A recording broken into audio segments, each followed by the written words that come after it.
Transplant వైద్య బృందానికి అలాగే హాస్పిటల్ సిబ్బంది అందరికీ కూడా నా హృదయపూర్వక నమస్కారాలు. నా పేరు గంగాధరరావు చిక్కాల, ఉపాధ్యాయుడిగా పనిచేస్తున్నాను. మా బాబుకి చిన్నతనం నుండి సాయి రామకృష్ణ 24 సంవత్సరాల వయసు, 7 సంవత్సరాల వయసు నుండి కిడ్నీ వ్యాధితోటి బాధపడుతున్నారు. ఎప్పటికైనా కిడ్నీ ట్రాన్స్ప్లాంట్ చేయాలని చెప్పేసి వైద్యులు సూచిస్తూ వచ్చారు. అనుకోకుండా మా మిస్సెస్ ఏ గ్రూపు కిడ్నీని డొనేట్ చేయడానికి ముందుకు వచ్చారు.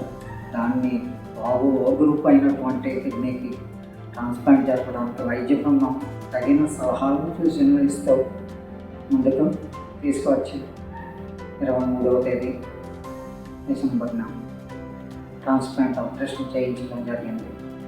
విజయవంతంగా వైద్య బృందం అందరూ కూడా చాలా కృషితో మా యొక్క బాబుకి ప్రాణం పోశారు, మళ్ళీ కొత్త జీవితాన్ని ప్రసాదించారు.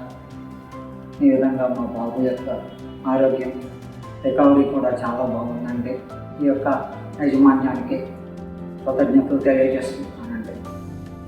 ఈరోజు బాబుని డిశ్చార్జ్ చేస్తున్నారని చెప్పేసి చెప్పారు. సరే అని చెప్పేసి తీసుకెళ్తాను కానీ వచ్చాం. ఈ రుణపడి ఉంటాను. వైద్య బృందంలో ఉన్నటువంటి తేజకృష్ణ గారు అండి, అలాగే కళ్యాణ్ సారు, అలాగే అమరేందర్ సారు, వైద్య బృందం మొత్తం మీద 6 మాత్రం కూర్చొని 2-3 సార్లు కాన్ఫరెన్స్ చేయడం జరిగిందండి. అందరూ కూడా తగిన సూచనలు ఇస్తూ ధైర్యాన్ని ప్రసాదించి మాకు ముందుకు వెళ్ళడానికి తోడ్పాటును అందించారండి. ఈ విధంగా ఈ యొక్క శస్త్రచికిత్స విజయవంతమైందని చెప్పేసి డాక్టర్లు కూడా తెలియజేయడం జరిగిందండి. ఈ విధంగా నా యొక్క ధన్యవాదాలు తెలియజేసుకుంటున్నాను అందరికీ.